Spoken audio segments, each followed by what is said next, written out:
It's one of Perth's oldest treasures, a century-old wooden ferry that once carried generations of West Aussies across the Swan River. Now the MV Perth is being restored by a group of passionate locals, and they're calling for more volunteers.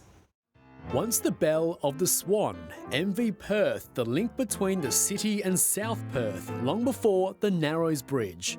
The wooden ferry out of service now for nearly 20 years after a change of hands saw her forgotten. So the vessel was sitting idle in Henderson for many years, and it was the subject of many targeted vandal attacks. So it was good to bring it up here to the fishing boat harbour and secure it. But she's getting a second chance thanks to these volunteers banding together to restore her. Among the crew, people with deep connections to her past. I remember Dad taking us to Perth when we were kids for a ride on the ferry, going up and down or across the river, and telling us how his grandfather had built it. And we've always been very proud of the old girl. Built in Fremantle in 1913, it was commissioned by the state government and launched the following year.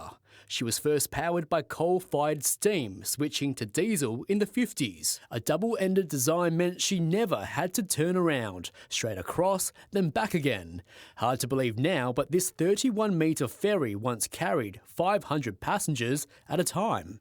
But 111 years on, time has taken its toll.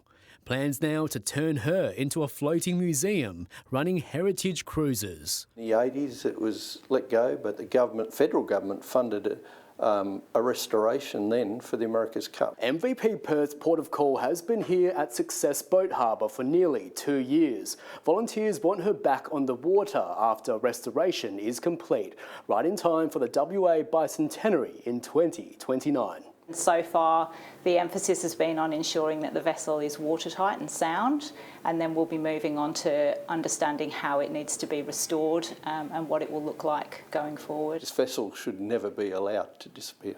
It is so unique. Andrew Dew, 9 News.